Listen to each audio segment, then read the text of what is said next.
Okay, I'm going to talk a little bit about some of the hot technology toys that are out there. And some of them most of you probably don't know about unless you're in the media because they haven't hit yet. So they're going to be, these products are coming out in the fall and in the late summer. So I'm wondering, is it better if I put this on here? Only because then I can talk with my hands.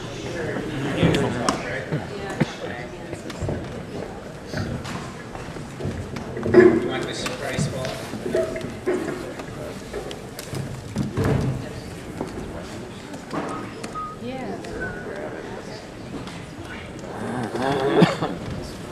Okay, so every year I get the fun job of going to about 2 or 3 dozen trade shows like this. This one's a more intimate conference than I normally attend, but I go and I look at what some of the trends are in the adult marketplace. I try and figure out what are going to be the trickle-down trends for kids, what kind of things are going to be adapted, like what Robin and Jesse were talking about yesterday, some of those hyper trends that are coming. Those are some of the things that we'll see introduced into toys within the next 18 months. Is that better? Now can everyone hear me? So that's what I do. I've been in the toy industry for over 30 years now. I worked at Mattel for 13 years of my life. I worked at NPD, which does research for the toy industry. And I worked doing manufacturing in the United States, so I learned about all the different processes. I worked in advertising on toys, licensing on toys, so kind of all aspects of toys and games I've been involved in. And then for the last 12 years, I've been a trend specialist, which means I get to work with over 550 toy companies a year. I go out and see their products. I go to their headquarter offices. They send me the toys to play with. So all the kids probably think that's the greatest job. I think it's a great job. And then I get to talk to the media about these products. And people ask me, what are the ones that are bad? What are the dust? And really, my brain does not hold all the dust because there's so much good stuff out there. I try and capture all the good stuff in my brain and keep that alive. What else do I do here? I give presentations, I network with all of you and try and connect you with the people that can best serve you, as well as maybe people that you don't know that can be connected. So that's kind of what my job is. I'm the connector of the dots and the trend specialist.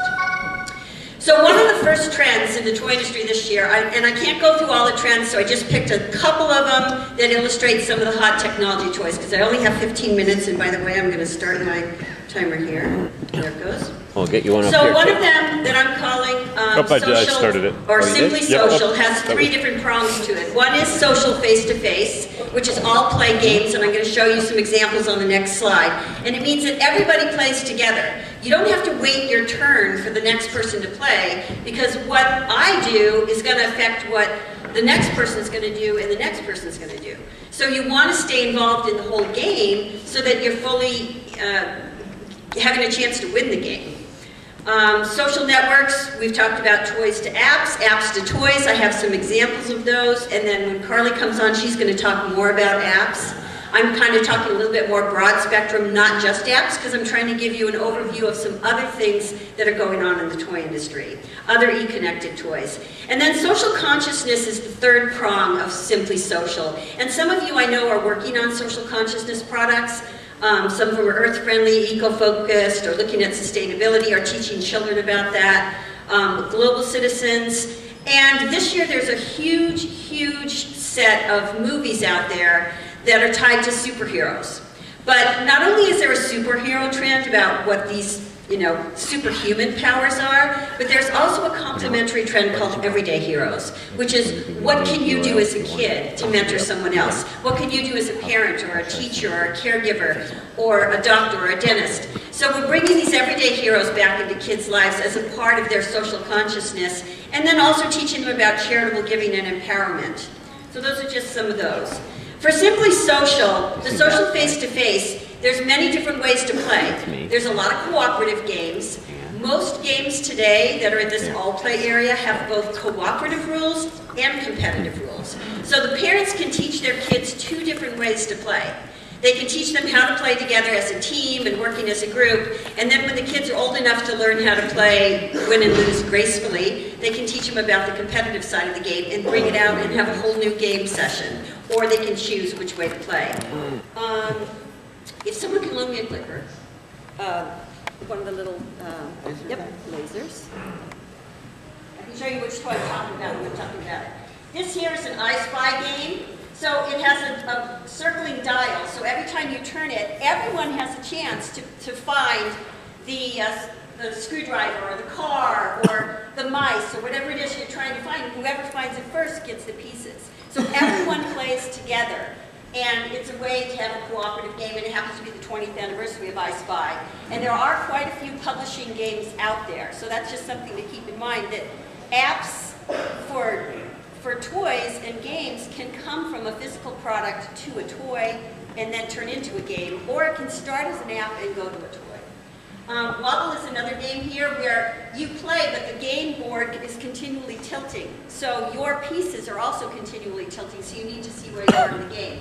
The Richard Scarry game is an airplane game, but the kids go all around the room trying to decide where they're going to go, if they're going to go to the beach or they're going to go to the forest or whatever. So they're up and active, which keeps kids alert in the game, so they're not just sitting, they're being alive. Cartoon It is something where people don't think they know how to draw. So with Cartoon It, what you can do is it gives you clues. Like you look at a card and then you have to put the card away and remember things. But it gives you clues like, are there funny ears that are round? Are there pointy ears? Are there big eyes? Are there little eyes? And it helps you, and then people just start drawing and they feel more comfortable. Kids can draw anything, but adults sometimes feel a little more uncomfortable with it. So it's a great intergenerational game. Phone Frenzy is a game where you can dial up to 5 friends. You call them in and they send you clues. But you can't tell them you're calling them for a game. So if you call them and say, I need to know what the fastest flowing river is in Brazil. They're like, okay, why? Well, I can't tell you why. You just have to find the answer for me. But you text your friends and see who answers first. And if your friends answer before the other person in the game, then you get points. It's just kind of a fun social game that ties into cell phones, which is a new thing. Uno has been around over 40 years, but now Uno Roboto, it spits out the cards, but you can say, hi, my name is Reyne, and my name is Mark, and my name is Carolyn, and he knows when it's your turn that you're playing. And so it involves you in a very personalized way, and you can also involve your own home rules for this. And Labyrinth is a game where, once again, it's a path game, but every time someone moves, the path changes, so you're constantly involved with what's happening. Simply Social, social networks. Toys to apps, or toys from apps, are games like last year we had Think Fun here, or Duster Magic in November. And so they had a solitaire chess game that they just came out with. They built the app at exactly the same time because it's a perfect game for kids and people who want to learn how to play chess to play by themselves on their own iPhone or their iPad. Chocolate Fix is another game where you can play. It's kind of a Sudoku type game, but it's with little pieces of chocolate. So men and women both like that, and there's an app for that. We saw the IMT pane when I think Jesse was giving his presentation, or someone gave the presentation yesterday with that. Oh, it was the Smoola people. Well, now from the app came a toy, which is a microphone, so the kids can do the same morphing of the voice, but with a handheld microphone that they play with. Story Cubes is a game of dice, but it uses the accelerometer technology in the iPhone to actually roll the dice. And then Angry Birds we know about. There's now plush for Angry Birds. There's games where you catapult across. That's a Mattel game. And those are all coming out this fall. Simply Social, social networks. There's toys using the iPad as the game board. So up here, you actually slide your iPad in, and it becomes the counter, the scorekeeper, the question answer. It gives you the questions, and then you have your path if you go along in the game. This one is in a wildlife game, and this one is tied to Smurfs, and it's tied to younger children. And 2 people can play at the same time. You're both answering questions, so it's a multi-touch game. And that's from Holland by a company called Identity Games. Yumi is a game that also has the 2 questions, like you're asking, would you rather be an astronaut or a scuba diver? And then your friends have to guess, but what's nice with this one is the kids also get to tactily collect gems. The Jigazu game here is a game where you put in a picture and it spits out into the different pieces. It gives you a guide of how to take all the 300 pieces from the game and make it, or make it into a puzzle picture of yourself. What I think is genius about this is, even though we all threw our egos out by the beach yesterday, anyone who makes this of themselves is not going to want to take it apart and then do it for someone else. They're going to want to buy another game and then make it for someone else. So it's kind of an interesting marketing ploy. Simply Social, motion sensors, and mobility. There's toys that work with the Kinect system now. Over 60 million Kinect were sold in the first 2 months in the marketplace. It's one of the fastest adapted technologies ever. And so there's a lot of people that have Kinect. So now these little characters that you have with the Kinectimals game, they have codes on them, and if you put them into the game, you suddenly have new characters and new animals and creatures in your game that you wouldn't ordinarily have if you didn't buy these special creatures. And you can roll on the floor with them, you can giggle with them, you can play with them, and they're doing all the things because of the sensors of the Kinect. These two games here are new games that tie into action figures. They'll connect to all different mobile platforms. And what you get is a little portal with a character on it. But when you play it with the game, the characters come alive in the game. And you can have more than one character. You can go to your friend's house and play on that platform, and you don't have to bring your whole game system. It remembers everything in the little character, and you can play with your friends, and both of them can be in the game at the same time. So it's kind of a way of taking the MMOG games and making them very personal and, you know, for younger kids as well.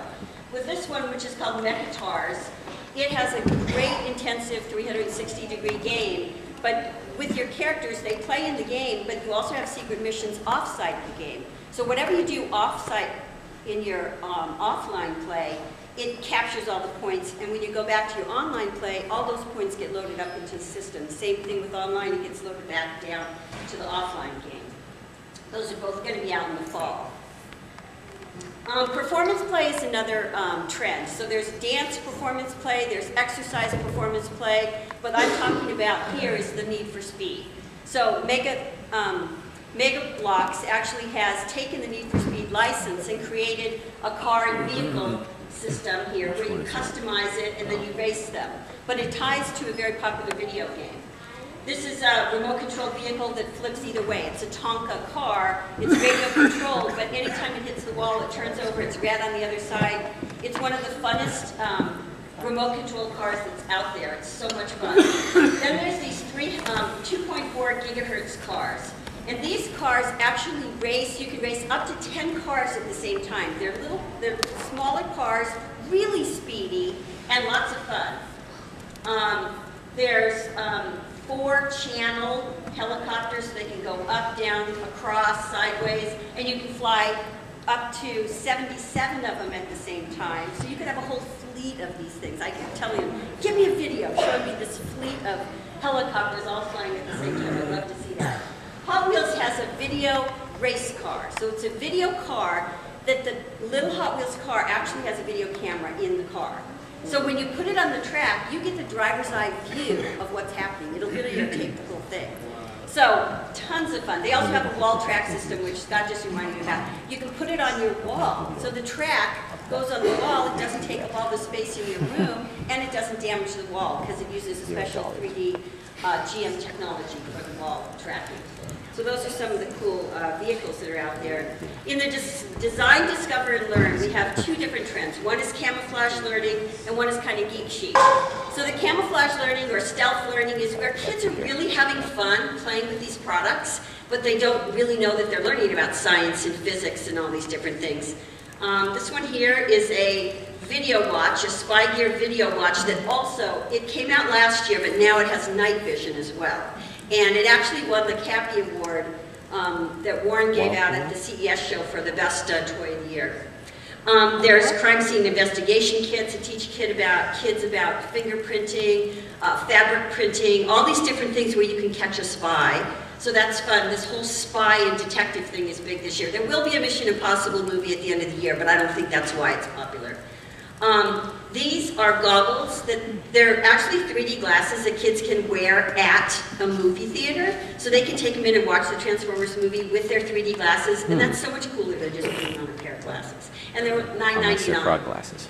Siftio cubes are cubes that connect together. I don't know if anyone saw Scrabble Flash last year that connected together, but that was just a word game. Siftio cubes actually have word games, math games, visual games, connection games, pattern games, and you get 3 cubes in a kit, and you have to have it in proximity of your computer, but there's just so many different ways to play. I can't wait to get my hands on them. They're not out there yet, but they will be soon. Yes? How do you spell that? Siftio, S-I-F-T-E-O. I brought some. We can check them out. Okay, and Jesse has some. I thought you might have some.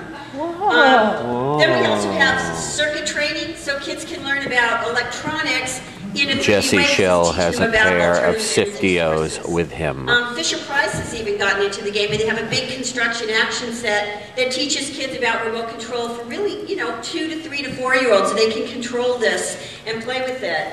And it's a really fun set. If any of you remember the old Rock and Box sets, it reminds me of that, but it's designed for an even younger kid, and it's a lot of fun for kids. With the Geek Chic, there's a lot of products that teach them about science, technology, robotics, all of the STEM concepts that we want kids to learn about. There's toy companies that are developing products for them. For kids as young as 3, 4, and 5, they can learn about science and volcanoes and all that. But for the older kids, they can learn about all kinds of technologies, whether it's air power, wind power, circuit breakers, the Mindstorts robotics, which Lunchild said he played with. I mean, there's a whole collection of fans out there and a lot of product that's being developed to tie into the schools and the education system as well. And lastly, under Design, Discover, and Learn, there's educational products, just like Mom and Dad's tech, because we know that children learn by role-playing and by learning and watching what their siblings and their caregivers are doing for them. So we learned about the Vinci Computer earlier today, and this one is really designed for that younger. I mean, it can be from 6 months to 1.5 years. You can really get a child engaged in it, and we know from watching YouTube videos ourselves how kids are really getting involved with this at a younger age. And the graphics are really pretty, and it has a graduated level of learning. So the youngest children, it's kind of just watching it. As they get older, they learn different skills. Leapfrog is coming out with a LeapPad Explorer. It's a really great learning system for kids. It's a reading system. It's very intuitive. It's a touch-sensitive screen, and it actually looks at the kids and evaluates their reading ability up front. So there's beginner, intermediate, and advanced levels. And it's a really nice product, and the graphics are incredible. It's coming out late summer. VTech also has a tablet computer, and it's a little bit lower price. The screen is a little bit smaller, but it also has lots of games and activities for the kids. And these are the only 2 tablet computers for kids other than the Vinci, which is coming out later this year. There's a new camera that, bloggers are using, the cameras, the flip cameras, that you can actually take pictures of yourself and see what's happening and actually get yourself in the screen. We have this for 2.5, 3-year-olds now for Fisher-Price, so that they can actually take these digital pictures, get themselves in the screen. We were talking about it this morning. How do you make sure you're in there when you're holding your camera out? This teaches kids about that, because they see their parents and other bloggers doing it, and now they're saying, well, why can't I have that? And then this product here is also by Fisher-Price. It's the I Can Play case that you put over your iPhone, and it protects your iPhone from slobber and dribble, and the kids can play the games, and the moms set up the apps to play. And I think that's my last slide. And here's my thing just went off. And this is my information.